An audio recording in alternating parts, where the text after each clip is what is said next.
सारे हॉस्पिटल को बंद कर देते, सारे पेशेंट को भर देते हॉस्पिटल का पता क्या था आपको? जब अयोध्या था ही नहीं।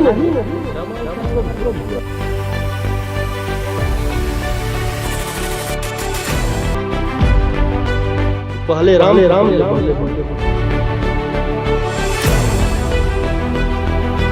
पुरुषोत्तम राम उनमें शक्ति है, और दूसरी तरफ कहते हैं कि हम प्राण उनमें डालेंगे। ये है विधायक फतेह बहादुर, हैं तो जनता के चुने हुए प्रतिनिधि, पर हाल के दिनों में इनका ट्रैक रिकॉर्ड बताता है जब भी बोलते हैं, जुबान खोलते हैं, बिगड़े बोल ही बोलते हैं, नफरत फैलाने वाली बात ही करते हैं, सनातन धर्म पर प्रहार करते ही नजर आते हैं, देश के करोड़ों हिंदुओं की आस्था पर चोट पहुंचाते हैं, जोड़ने वाली बात के बजाय आग ही उगलते हैं। इन दिनों भाईजान भड़काऊ बयान के जरिए बयान बहादुर बने हुए हैं। नफरत इनके अंदर इतनी कि अयोध्या के सरयू नदी को बौद्ध भिक्षुओं के खून से सनी बताते हैं। बुद्ध और राम के कालखंड के अंतर वाली ज्ञान बांट रहे हैं। लाखों बौद्ध भिक्षुकों का सर काटा, उसी से उसका नाम पड़ा सरयू नदी। खून का मतलब धार से। और जब अयोध्या था ही नहीं, रामावतार कब हुआ? और रामायण का मतलब कि आपको अयोध्या कांड में सर्ग नंबर 109 चौपाई नंबर 134 को मतलब पढ़िए। उस रामायण में लिखा हुआ है, जिसका मतलब कि हिंदी अर्थ होता है कि तथागत बुद्ध और उनके अनुयायियों के साथ वही दंड मिलना चाहिए जो एक चोर को दंड मिलता है। मैं पूछता हूं, जब वाल्मीकि रामायण में तथागत बुद्ध का जिक्र है तो पहले राम की पहले बुद्ध? इनके बयान से तो यही लगता है जनाब को श्री राम मंदिर के प्राण प्रतिष्ठा से इतनी नफरत है कि मंदिर में होने वाले प्राण प्रतिष्ठा को लेकर ऐसे ऐसे तर्क दे रहे हैं कि सुनकर आप अपना माथा ही पीट लेंगे।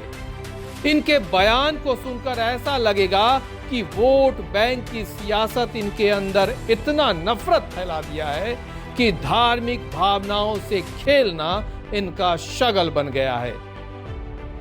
अगर मंदिर से ही आपको सब कुछ होने वाला था तो कोरोना काल में आपने सारे हॉस्पिटल को बंद कर देते, सारे पेशेंट को मंदिर में भर देते। हॉस्पिटल की आवश्यकता क्या था आपको? लेकिन आपने कोरोना काल में सारे मंदिरों को बंद कर दिया। क्यों? अरे आप ही ने तो साबित कर दिया कि मंदिरों में कोई शक्ति नहीं है, और जहां कोई शक्ति नहीं है उसके लिए अपने देश का अरबों खरबों रुपया क्यों बर्बाद कर रहे हैं? लेकिन लगभग 700 जो आपने सेल्फी पॉइंट बनाने का काम किया है, आप ही लोग बोले हैं कि लगभग मतलब 2000 करोड़ रुपया लग रहा है। उससे क्या लाभ है देशवासी को? बताइए। हिंदू धर्म में हर मंदिर में पूरे विधि विधान से प्राण प्रतिष्ठा का कार्यक्रम होता है।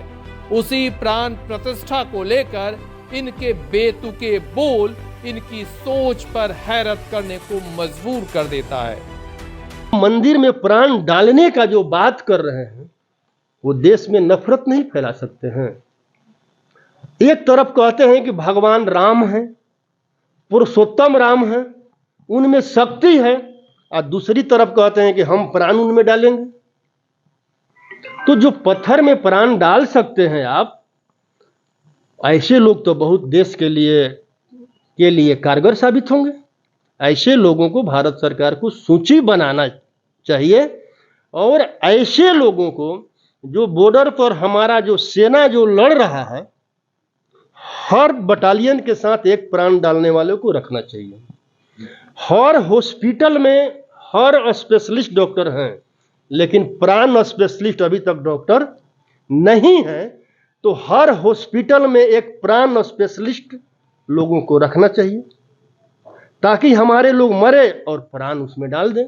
तर्क और कुतर्क के अंतर को बखूबी समझने वाले नेताजी को आखिर किसने ये अधिकार दे दिया कि अपने वोट बैंक के गणित को साधने के लिए सनातनी आस्था पर ही चोट देते रहें?